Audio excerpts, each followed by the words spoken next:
So before I get this video going, please stick around until the very end. If you entered into my December giveaway, I'll be spinning the wheel twice to select the winner. Welcome to Whiskey's a Journey. My name is Peter Fasciano, and today I've got a bourbon review coming at you. We're looking at the Smokeye Hill Barrel Proof. Just like always, let's pour it, nose it, taste it, talk about it a little bit, add some water to it, and then if you stick around till the end, I'm going to give this thing a score. It's a really squatty bottle here. So the information, holy cow, this is a chunk of metal. So the information for this, we're looking at a straight bourbon whiskey. It's coming out of Colorado. Well, not really coming out of Colorado, but we'll get to that in a second. It's aged 5 years. It says right here on the label. I have seen some of these that don't have an age statement on it, so I don't know if those are just, if this is just an earlier release or a more current release than the others. This bottle is coming in at 67.1% ABV, 134.2 proof. And this is a proprietary mash bill of blue corn, yellow corn, rye, and malted barley. And the proprietary mash bill, they are sourcing this from, or they're having Ross and Squibb do their mash bill. Although it is barreled, aged, and bottled at Hazelwood Spirits in Colorado Springs, Colorado. Not sure what this is on the label, but at the very back of it, I have an SHW 2019 W02 or W02. Not sure what that is or what that means. It's not chill filtered. It's a 750 milliliter bottle, and this just was released new to Arizona about a month ago, and I paid $84.99 for this. All right, let's go ahead and get this thing on the nose. Typically, as I'm running through all of that, I would get some sort of indication of whether this is going to be sweet or spicy or ethanol, but I really didn't get anything from it. I don't know if it's just because of the new glasses or not, but let's get it up to the nose and see what I think of it. All right, ethanol forward, which I would think that it would be at 67.1, but behind that is a really good amount of vanilla. Like a strong amount of vanilla. And I'm sure because of the high proof, this probably has to air out a little bit. So I'm thinking as this review goes on, it will open up, it will air out. And I will be taking my time on this, taking breaks. When you do see these jump breaks or these jump cuts, there's going to be a significant of time in between just so I can get this thing to air out a little bit. My uncut versions of these videos run anywhere from 35 to 40 minutes. So this does take a while for these reviews to happen, and it gives time for the whiskeys to open up, and that's intentional. Let's go ahead and get it on the nose again. So other than the ethanol, it does smell pretty sweet. And then behind that sweetness, again, that vanilla note, there is a good amount of spice. And I'm sure I'm not the only reviewer out there that gets this mixed up. But when you have a high proof whiskey in the glass, sometimes you can confuse the ABV that's hitting your nose as a spice. So let me try to see if I can distinguish the difference, whether it's high proof or if it actually is spice. And I can't tell right off the bat, but on that nosing, I did get an apple note. So vanilla apple, and maybe not like the apple itself, but maybe apple skins. And I would say a red apple skin. Yeah, I like the vanilla apple note. My nose is having a little bit of a hard time distinguishing ABV or spice, so I'll leave that alone for a while until I get it on the palate. And I'm going to go out on a limb here. I don't think my palate or nose is really that refined, but I am going to say that this does smell a little bit crafty. There is a acetone barnyard note that's coming through, but in no means do I think that is a detriment to this. I think everything is coming together in the glass. All right, my mouth is watering, can't wait for this, so let's go ahead and get it on the palate. Oh, okay, that is a huge punch of sweetness. Even though it is, 67.1% ABV, it doesn't drink that hot. It's very sweet, very sugar forward. The vanilla and the apple are definitely there.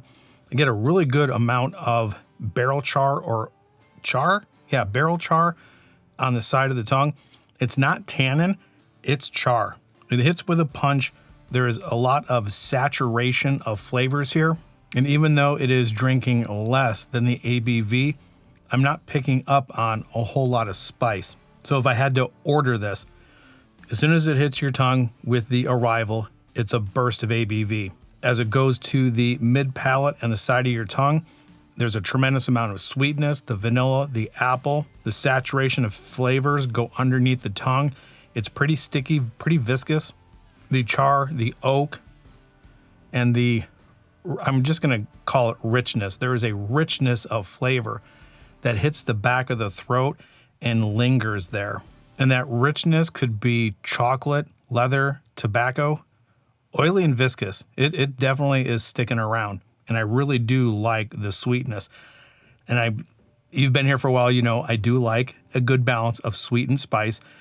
I really do wish this had a touch of cinnamon spice. I'm not getting it, and that was my first sip. My second sip might reveal something different, but I think this could use a little bit of spice, a little bit of pepper, a little bit of ginger, maybe a little bit of cooking spice.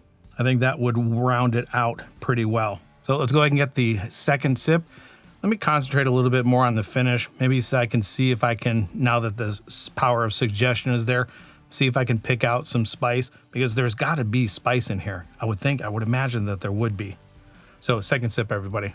Second sip, there's definitely a sweet corn note coming through, almost to the point where, you know, you get those little, around Halloween time, you get those little candy corns. So it is sugar forward, and maybe that's the blue corn or the heirloom blue and yellow corn. And now that I've acclimated a little bit, it is very effervescent on the tongue. And now some of that spice is starting to pick up.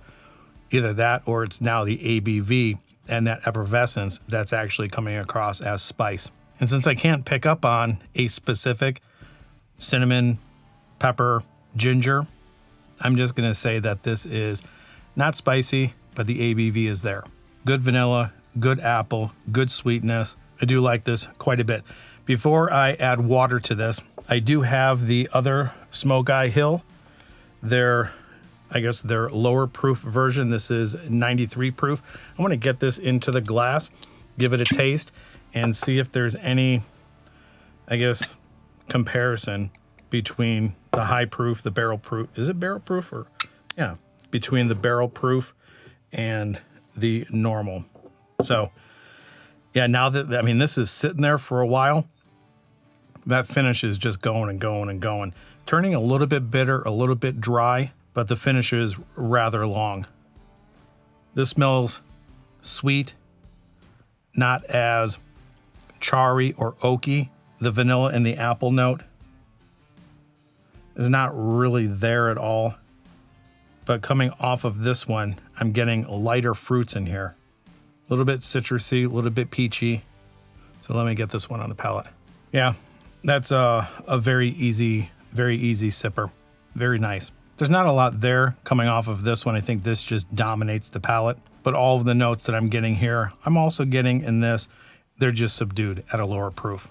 And the price is lower. So we're looking at $71.99. $71? That's not much of a difference. $71 and $84. Not much of a difference in the price, but the proof is huge. Yeah, so far, what I've gotten, definitely, I like these quite a bit. At this stage in my journey, I am gravitating more towards the higher proof, but not all the time. But in this case, I'm preferring the higher proof over the lower proof. All right, I need to get my water. I forgot it in the living room. Let me add some water to this, talk a little bit about Smokeye Hill, and then wrap this up by giving it a score. Be right back. All right, let me go ahead and get my water added to this. I think because of the proof, it's gonna take quite a bit of water. Not really worried about proofing it down all that much. And based on what I poured in the glass and what I have left, I'm actually liking this quite a bit. So the information for Smokeye Hill. Being a Phoenix person, it kind of caught my interest when I heard that the founder was actually from Phoenix. Blake Johns actually founded this in 2018, and he named the company Hazelwood Spirits after a family member. The Smokeye Hill name actually has ties to Arizona. So back around Prohibition era, there was ranch country. I'm not exactly sure where at in Arizona. I'm thinking maybe the northwestern side of Arizona. There was a large ranch where bootleggers were known to be. And within that ranch area, I think there was a hill called Smokeye Hill. And this is coming directly off of their website. So Legend has it that a prohibition agent that was local to the area, that had ties to the area, would tip off the bootleggers that the agents are going to be coming around. So what they would end up doing is putting bells around these burros that were in the area. And then when the agents were coming around the corner, the burros would move, their bells would ring, and it would kind of alert people that something's up and people are on their way. I'm always interested in where these names on the bottles or the brands come from. And that piqued my interest because the story was tied to Arizona. And then I think I read someplace Blake Johns chose Colorado Springs because the climate and the temperatures kind of represented some of the southeastern distillery areas. I'm a little bit hazy on that, so if that's true or not true, or if you have anything else to add about Smokeye Hill, let me know in the comments down below. I never claimed to be an expert on all this. This is just quick internet research. Once I pick up the bottle, I kind of get an idea of what it's all about so I can get a review out. So if any of the information is wrong, correct me, kindly correct me in the comments down below. And if you have anything else to add, please share it with everybody. I'm sure they'd be happy to know a little bit more about what they're drinking. And I had mentioned earlier that this is a proprietary mash bill of blue corn, yellow corn, rye, and malted barley. And they're getting it from Lawrenceburg, Indiana, which probably means that it's Ross and Squibb or MGP. And then now that I think of it, I have it in my notes, but I never even mentioned it. That barrel char note, there's some stuff going on here. So this is aged in New American white oak with 30 and 53 gallon barrels. So there's going to be a lot of barrel influence in the whiskey. And the barrel chars that are in these barrels are 2, 3, 4, and 5 barrel char, which comes across as a very robust, intensely flavored whiskey. If you have had Smokeye Hill, let me know in the comments down below what you think of it. So I think the water has had time to do its thing. So let's get this thing on the nose, on the palate one last time before I give it a score. All right, the candied sweetness, these vanilla and the red apple skins are now really robust.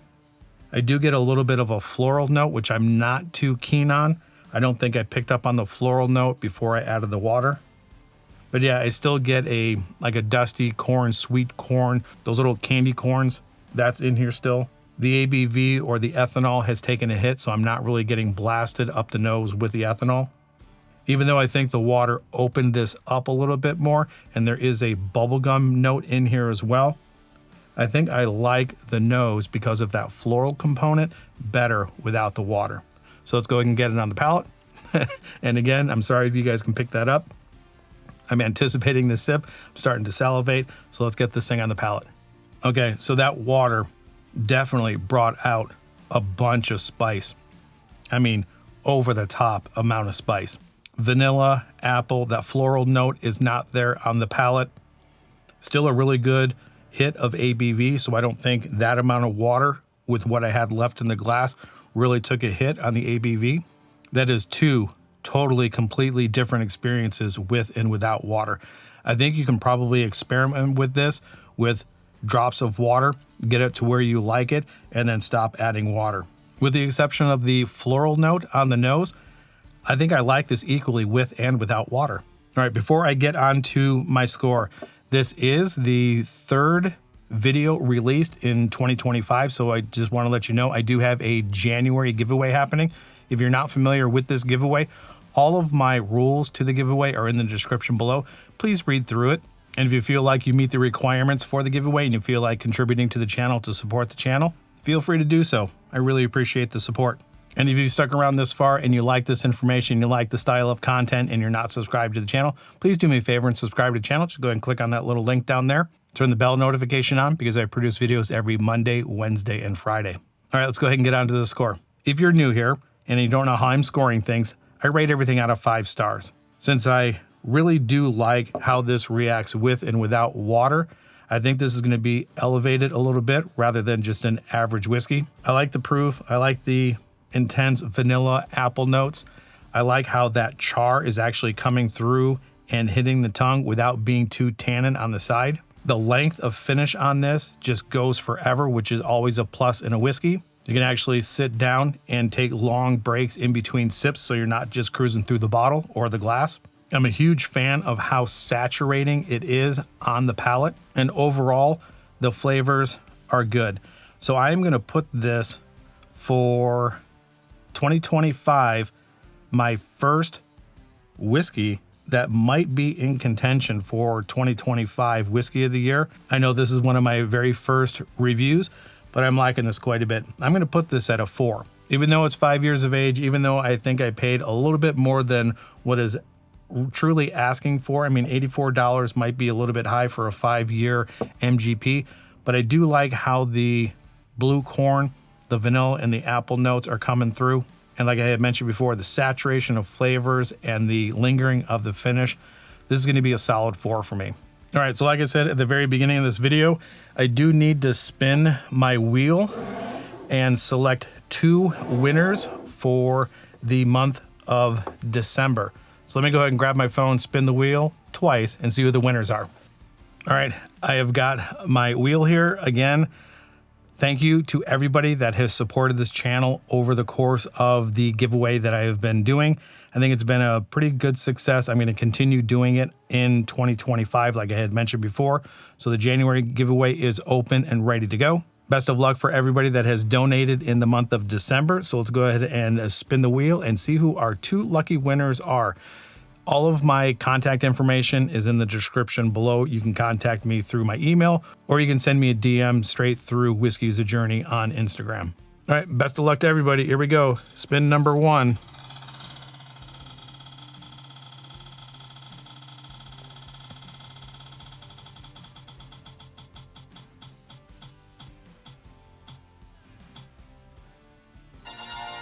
All right, so the first winner, Keith Barr. Keith, congratulations. You won a 2-ounce sample of 6 of the spot whiskeys, and then you can choose 6 2-ounce samples of anything that I reviewed in the month of December. So thank you, Keith, for participating. Let me go ahead and get out of this and get the wheel spun again for our second winner. So Keith Barr, winner number 1, congratulations. Winner number 2, here we go. Good luck to everybody once again. I know this is probably crush people when they see their name and it clicks one more time. C.A. Scotty, there you go. This is the second time I believe C.A. Scotty has won. So C.A. Scotty, congratulations. Do me a favor, send me your information again so you get the 2-ounce samples of the spot whiskeys for the first Friday Flight Fight, and then you can choose 2 6-ounce samples of anything else that I reviewed in the month of December. So Keith and C.A. Scotty, congratulations.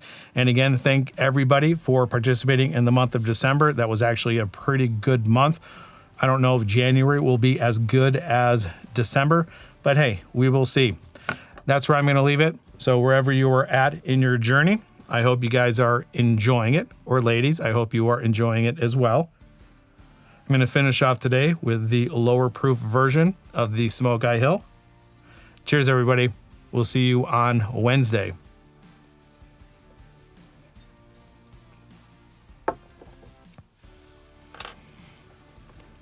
Yeah, that's just a lower proof version of the barrel proof. I like both of those very much.